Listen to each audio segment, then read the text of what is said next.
Konnichiwa minasan, sampurasun sadayana. Kembali lagi di acara AKJB Talk. Untuk host hari ini bersama saya Raka Rahmat.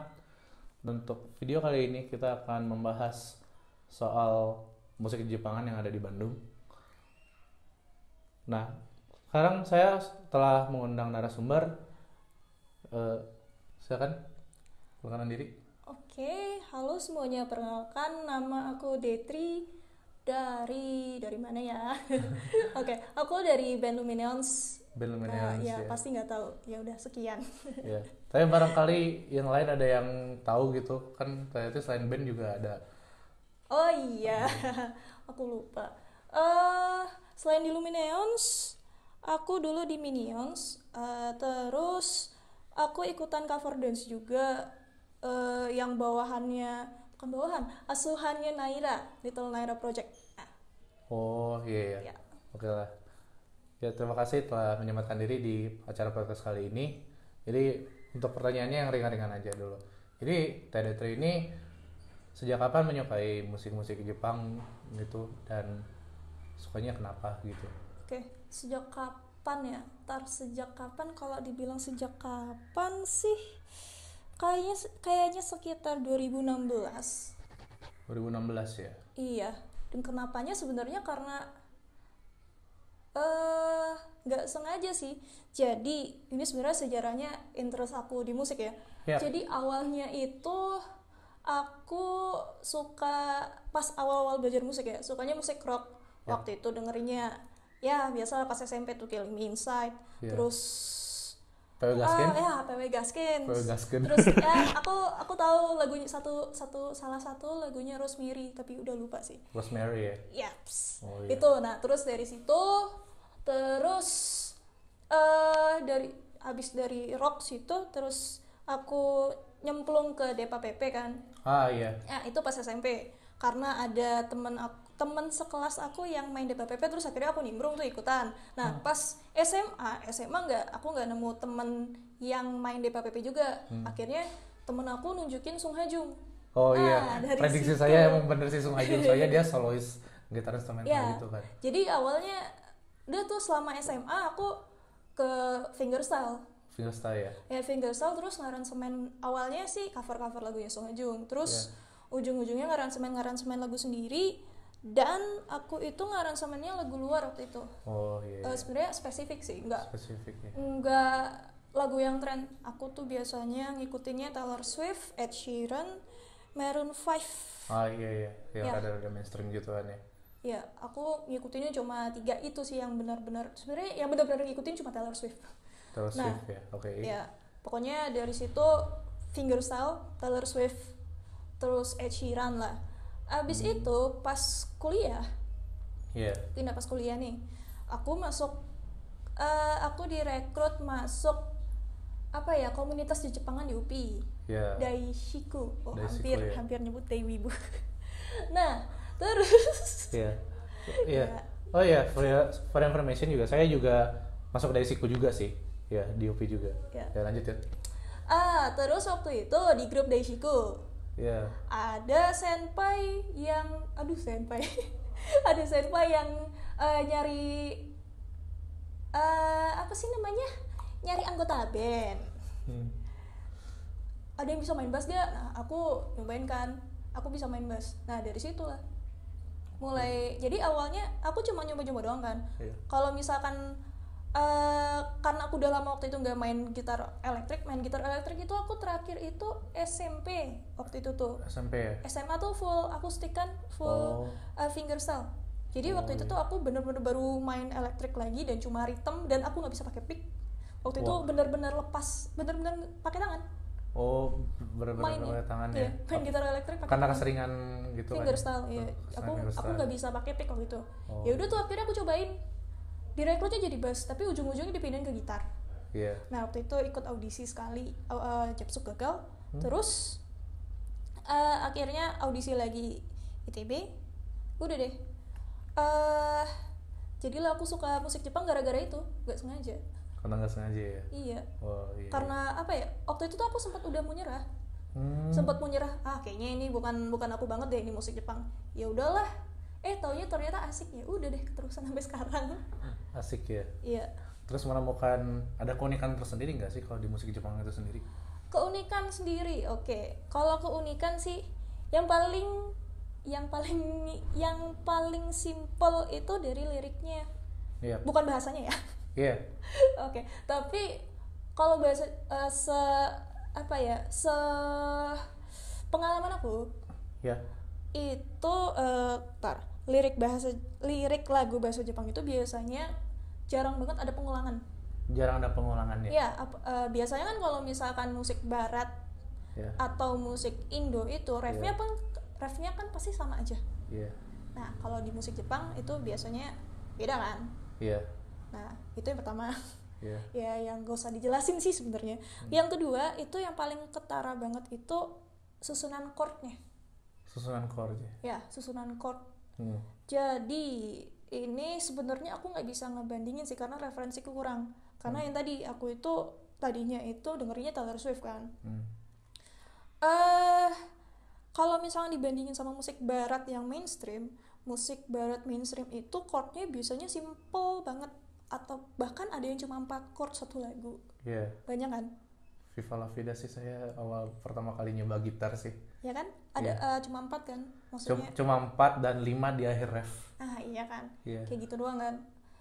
Itu perbedaannya apa sih? Chordnya biasanya musik pop barat ya. Kalau misalkan musik Jepang itu chordnya udahlah macam-macam. Iya. Jadi kalau misalkan di musik itu ada istilah namanya inversi. Inversi itu chord gimana ya? Kalau misalkan di website chord tahu kan? Iya. Ada chord itu misalkan G garis miring C. Iya. Nah, itu namanya inversi, itu G on C. Oh. Itu iya. namanya inversi. Jadi dia itu chordnya G tapi bassnya di C.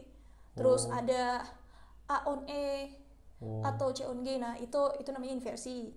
Iya. Sebenarnya ya ada yang namanya sebenarnya bukan itu sih penjelasannya, tapi intinya chordnya ada yang pertama banyak yang begitu. Terus yang kedua banyak modulasi. Kalau modulasi di musik itu perpindahan nada dasar. Iya. Nah, kalau misalkan di Indo kan perpindahan nada dasar itu kebanyakan itu cuma pindah setengah dan di ref biasa, ref akhir banget. Iya. Dia kan modulasi nada. Nah, kalau misalkan di musik Jepang itu modulasi itu kalau menurut aku ya, menurut pengalaman aku itu sangat gampang ditemukan. Jadi banyak banget modulasinya itu bukan sekedar naik setengah doang, tapi modulasinya itu bisa dari misalkan verse-nya di D, tiba-tiba chorus-nya di G. Nah, terus bahkan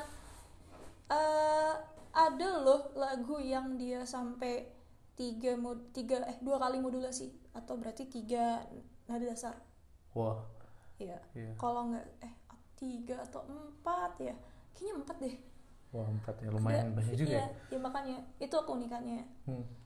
Sebenarnya lagu Indo juga mirip-mirip itu sih. Mirip-mirip ya. Iya, mirip-mirip lagu pop Indo. Cuma yang si lagu Jepang ini lebih kompleks. Oh iya.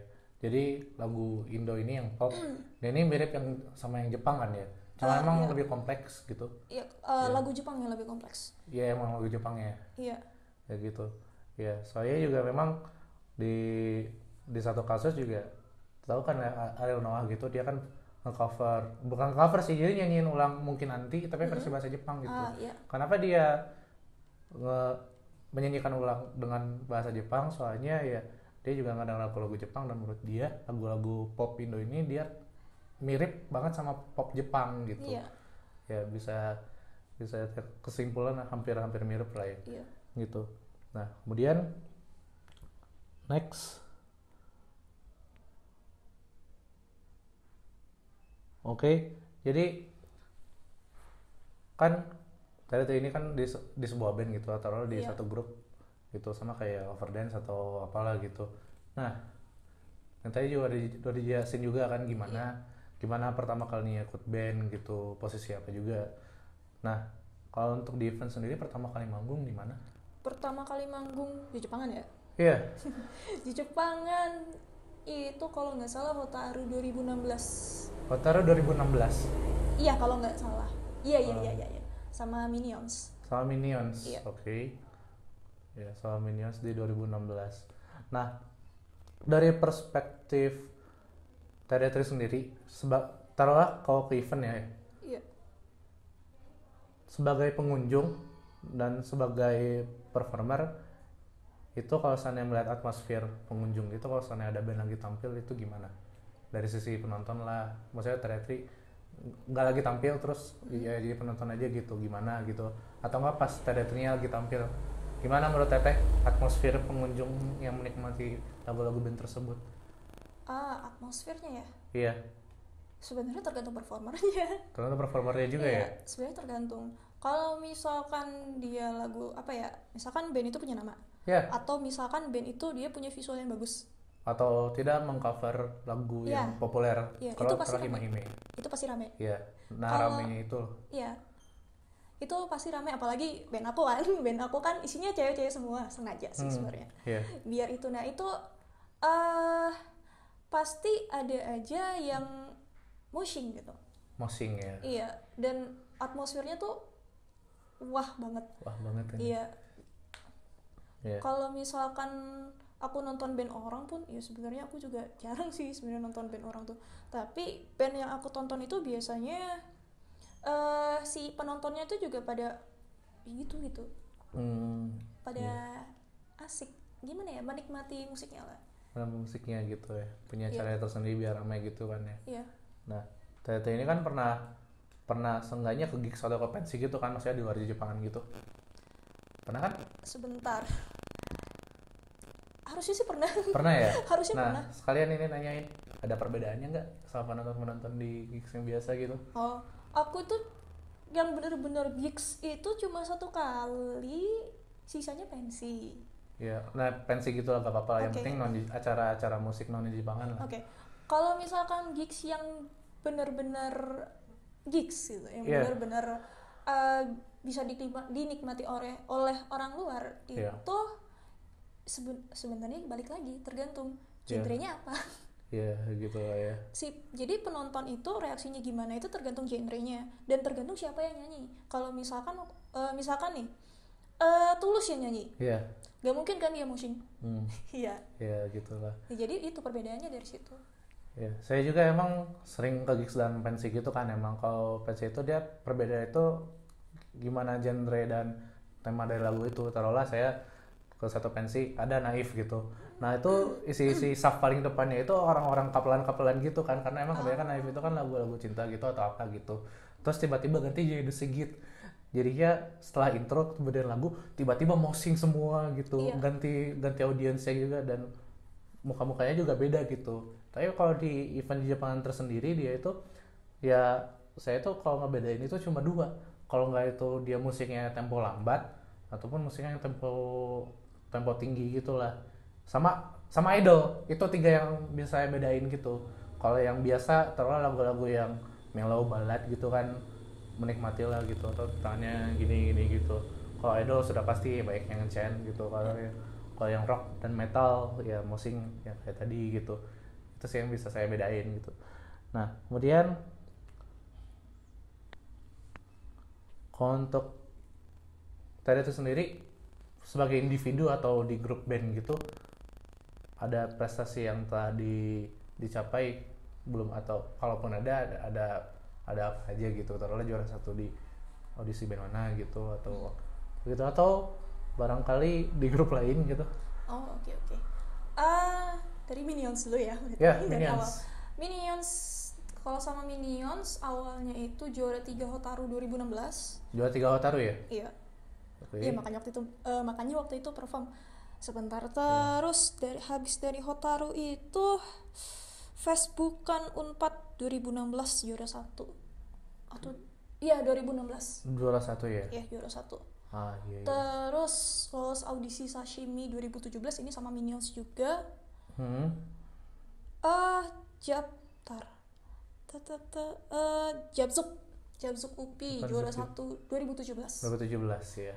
Abis itu ya sisanya kalau sama Minions sih Ya special performance sama GS sih. Special performance sama GS sisanya Iya.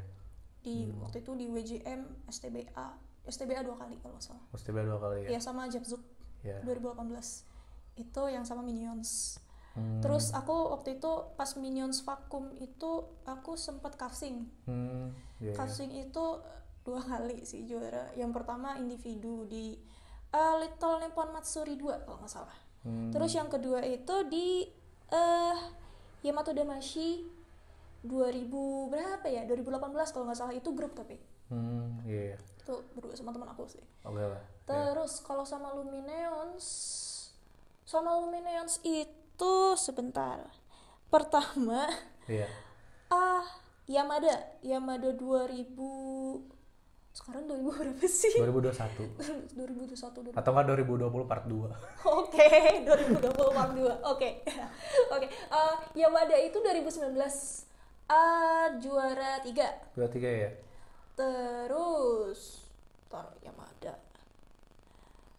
Ini nih, dua lagi ya. Dua lagi nih sebenarnya Japzuk di tahun kemarin. Iya. Itu Japzuk 2020 ya? Iya, 2020. Japzuk 2020 tuh kan udah sempat audisi band ya? Iya. Kita tuh juara 1. Iya. Tapi eventnya batal itu. Iya. Aduh, corona ini. Tapi sengaja juara 1 lah ya. Sengaja juara 1 lah ya. Iya, setidaknya ya. Prestasi terakhir. Ya sama ini sih, sama Sashimi. Sashimi kalau nggak salah tahun kemarin itu audisi Japzuk sama Sashimi itu cuma beda hari. Jadi Japzuk itu hari Sabtu, Sashimi hari Minggu. Sashimi tahun kemarin kita juga lolos kok. Iya. Bagus lah ya. Kalau sengaja juara gitu lah ya. Iya, setidaknya. Kalau Sashimi sih setahu aku nggak ada istilah juara atau apa sih, tapi biasanya masuk ya, atau enggak gitu. Masuk atau enggak. Perform atau enggak. Ya paling urutannya lah. Iya. Nah, dari prestasi ini pasti ya lewat audisi band gitu kan. Iya. Kalian mengamati juga band-band yang lain gitu. Ada pendapat gak soal, karena ada dari 2016 kan ya ngeband gitu. Iya. Ada pendapat gak soal band-band di Jepang gitu, jadi terolah ada yang apakah performanya baik atau kurang, dan sekalian juga ada band yang diminati gak gitu, misalkan lagi suka banget sama band ini gitu. Terolah contohnya saya apa tuh suka banget sama Tozen Sanila atau Heno Heno lah gitu.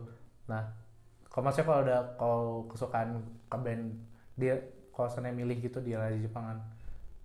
Nah, ada nggak pendapat sama? Sebentar, sebenarnya sejujurnya ya, Yeah. aku jarang merhatiin band orang.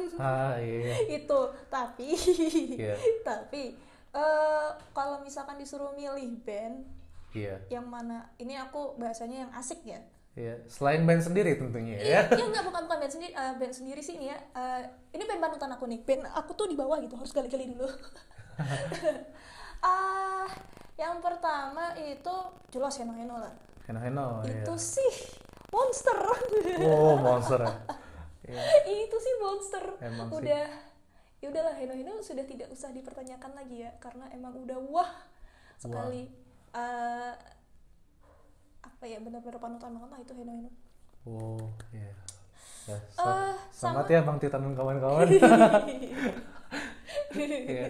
Terus satu lagi itu bandnya, aduh aku lupa judul nama bandnya apa, cuma itu bandnya Kamanda Kagali.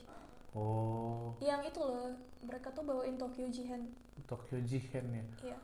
Yang di Jakarta bukan ya? Bukan. Oh, bukan ya? Beda. Mereka tuh main di Japzuk 2018. Enggak, bukan 17, 19. Mereka tuh main di Japzuk 2019 jadi GS. Jadi GS ya di 2019 ya. Cuma aku lupa nama bandnya apa. Aduh, maafin ya, Kak. Ya, saya baru tahu loh ada yang cover Tokyo Jihen gitu. Kalau salah satu ada di Jakarta yang di Japanzuki 2017. Nah, itu Honeypit. Pernah diliput di TV juga gitu. Ya itu sih ya udahlah. Ini kalau yang bandnya Kamanda ini ya isinya sih anak seni musik UPI semua. Kebanyakan anak seni musik UPI, jadi ya jazznya tuh dapet banget. Udahlah itu gimana ya? Sebenarnya beliau ini salah ranah main di Jepangan, karena pas mereka perform itu orang-orang tuh pada nggak ngerti. Jadi pada diem doang, dan mereka tuh cuma nontonin visualnya doang gitu. Oh, visualnya aja ya. Ngerti kan maksudku? Visual. Oh iya iya. Iya, cuma nontonin Kamandanya doang. Aduh. Iya. Maksudnya ya karena emang fansnya Kamanda kan. Nah, tapi kalau misalkan dilihat secara bahasa tubuhnya, mereka tuh tidak menikmati karena mereka bingung ini lagu apa. Iya. Ya karena emang asing kan jazz itu. Uh, Tapi mereka tuh asik mainnya. asik ya. Iya. Iya. Ya karena emang aku suka jazz juga sih Ah. sebenarnya. Iya. Iya. Tapi kalau yang unik gitu nemu nggak sih? Contohnya kalau saya itu kalau di Jepang itu yang unik itu Quincy. Dia itu Iya, kalau iya. di WJM 2020 sempat cosplay juga sama ya lagu-lagunya di aransemen ulang Iya. yang Sailor Moon jadi itu kan di aransemen jadi sama kayak mobil butut kan ya gitu. Oh. Ya pokoknya unik lah ya. Sama ada satu band lagi gitu yang sempat tampil di Enichisa juga, band Bandung gitu yang kalau nggak salah bawa pakai trompet juga gitu ya. Mungkin ini band yang dimaksud TDT yang tadi gitu. Cuma saya lupa lagi gitu. Trompet. Tar, genrenya apa dulu nih? Genrenya ya. Pokoknya yang suka bawain lagu Hime Hime terus lagu yang namanya Oyobuyo yang endingnya Bungo Stray Dogs gitu. Yang pakai kemeja sama pakai topi. Kadang mereka Harvest. itu Harvest. Itu juga unik. Ada nggak? Iya, itu Iya. unik. Ada violin ya. Oh, iya. Itu- Ada. Oh iya. Siapa ya namanya? Aduh, Kak Adi kalau nggak salah. Hmm. Aku pernah nonton konsernya dia. Nggak sih, bukan konser sih. Jadi ini dia. Si violinnya ini Kak Adi. Kalau nggak salah namanya Kak Adi. Mohon maaf ya Kak kalau salah. Beliau ini dia tuh main violin kan katanya dari kecil tuh. Iya. Waktu itu aku pernah datang ke konser string quartet. Oh. Ya, disuruh dosen kan. Iya, iya. Salah. Disuruh dosenku. Nah, opening act-nya itu Kak Adi pas aku nonton, wow. Oh. Itu dia solois atau sama kuartet lainnya gitu? Enggak, di solois. Di solois Keren ya. loh mainnya. Oh, iya. Dan juga ya. Iya. Ya Harvest juga itu sih unik. Apalagi dulu kan vokalisnya Kachenko kan dia sambil main bass juga kan.